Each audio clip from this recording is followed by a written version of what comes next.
नमस्कार.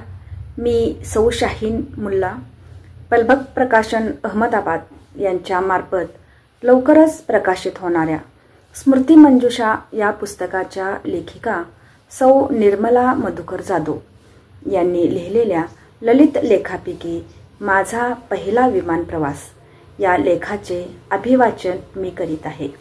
माझा पहिला विमान प्रवास. काश्मीर हा पृथ्वीवरील स्वर्गच म्हणा ना. भारताचे नंदनवन असे काश्मीरचे नाव आहे. या नंदनवनात आयुष्यात एकदा तरी जाण्याचे भाग्य प्रत्येकाला लाभावे असे मला वाटते.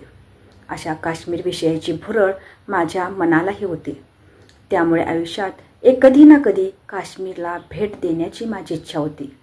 या काश्मीरला भारताचे नंदनवन का म्हणतात याचा मी प्रत्यक्ष अनुभव घेतला. सुट्टीत कुठेतरी फिरायला जायचे हा विषय घरामध्ये सुरू होता. तेव्हा आपण तुला सुट्टी मिळाल्यानंतर काश्मीरला जाऊ असे आश्वासन मिस्टरांनी दिले आणि एप्रिलमध्ये आम्ही काश्मीर ट्रिपची बुकिंग केले आणि माझे स्वप्न सत्यात उतरले. 9 मे ते 14 मे अखेर 6 दिवस काश्मीरला जाण्याचे ठरले. इच्छा तेथे मार्ग ही उक्ती खरी आहे याचा प्रत्यय मला आला. विना वर्ल्ड टूरविषयी ऐकलं होतं, पण या विना वर्ल्ड मार्फत टूरला जाण्याचा हा आमचा पहिलाच प्लॅन होता. इतक्या लांब पल्ल्याचा प्रवास हेही पहिल्यांदाच होतं व माझा हा पहिला विमान प्रवास होता. जाण्याअगोदर 2-3 दिवस ऑनलाईन मीटिंगद्वारे आम्हाला सर्व गोष्टी सांगितल्या होत्या. गुगल मीटद्वारे आम्ही ट्रिप संदर्भातल्या तयारीची सर्व माहिती घेतली होती. आमचे टूर मॅनेजर यक्षित शिंदे सर होते. आम्हाला ते सर्वप्रथम श्रीनगर विमानतळावरच भेटले. तेथून ते संपूर्ण ट्रिप होईपर्यंत आमच्या सोबत होते.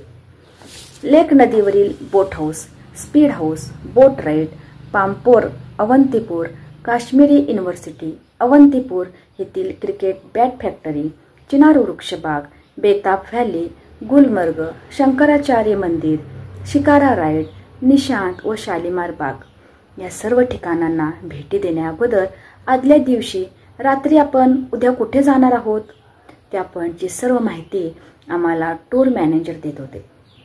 त्यामुळे आम्हालाही त्याप्रमाणे नियोजन करायला वेळ मिळत असे. वेळोवेळी आमच्या खाण्याची, राहण्याची, आरोग्याची काळजी घेतली जात होती. त्यामुळे आमचा उत्साह शेवटपर्यंत टिकून होता. प्रत्येक पॉईंटला भेट देताना आमच्या चेहऱ्यावरचा आनंद वाढतच होता. काश्मीर म्हणजे जणू स्वर्गच.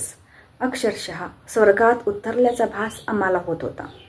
मागील जन्माची पुन्हाहीच म्हणावी लागेल.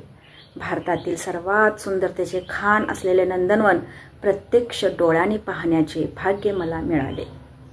असा होता आमचा प्रवास. गुरुवार दिनांक 9/5/2024 रोजी दुपारी 2 वाजता कोल्हापूरहून कॅबनी पुण्याला प्रस्थान केले. पुणे ते दिल्ली विमान प्रवास करावायचा होता.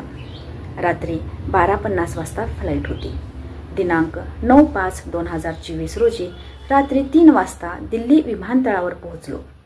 सकाळी 5:30 श्रीनगर दिल्लीपासून श्रीनगरला गेलो. दिनांक 10/5/2024 रोजी सकाळी 7:10 श्रीनगर विमानतळावर पोहोचलो. तिथून नाश्ता करून काश्मीर बोट हाऊसकडे गेलो. लेक नदीवरील हाऊस बोटीवर आम्ही थांबलो. स्पीड हाऊस बोटीची राईड मारली व दिवसभर विश्रांती घेतली.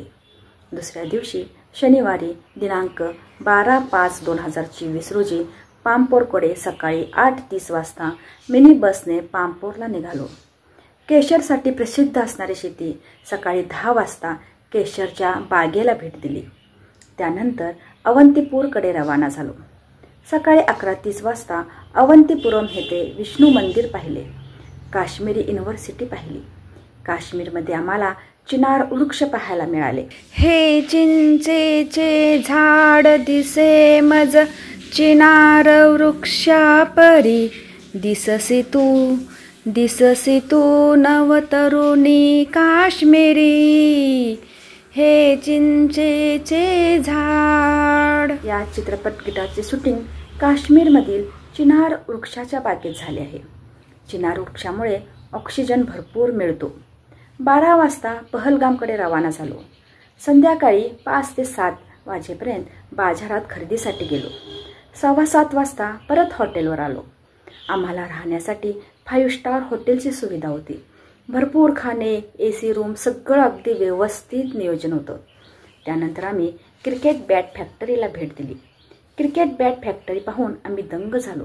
किती सुंदर बॅट्स तेथे पाहिलं. देवदार वृक्षापासून बनवलेल्या या बॅट वॉटरप्रूफ होत्या. त्या लाकडाला पाण्यातच भिजत ठेवत असत. क्रिकेटपटू सचिन तेंडुलकर यांनी सुद्धा त्या फॅक्टरीतूनच बॅट घेतली होती. आम्ही ही एक बॅट नातवंडासाठी पार्सल मागवली, कारण विमानातून जड वस्तू न्यायला चालत नसल्याने त्यांनी 8 ते 10 दिवसात कोल्हापूरला बॅट पार्सल पाठवली. बेताल गुलमर्ग रोडला सकाळी 8:15 वाजता दिनांक 14/5/2024 रोजी निघालो. शंकराचार्य मंदिर, शिकारा राईड येथे भेटी दिल्या. शिकारा राईडचा आमचा अनुभव अवर्णनीय होता. निशांत बाग आणि शालिमार बाग पाहिली. तेथील सौंदर्य डोळ्याचे पारणे फेडणार होते. चंदनवाडी येथे बर्फ पडलेला भाग पाहिला. बर्फात खेळण्याचा मनमुराद आनंद लुटला. बेताब व्हॅली या ठिकाणी गेलो, जेथे बेताब चित्रपटाचे शूटिंग झाले होते. अतिशय भव्य असा तो बेताब व्हॅलीचा परिसर निसर्ग सौंदर्याने नटलेला होता. अशा या रम्य ठिकाणाहून आपण परत जाऊच नये असे वाटत होते. मनाला खूप आनंद देणारा हा अनुभव प्रत्यक्ष अनुभवला. धन्यवाद.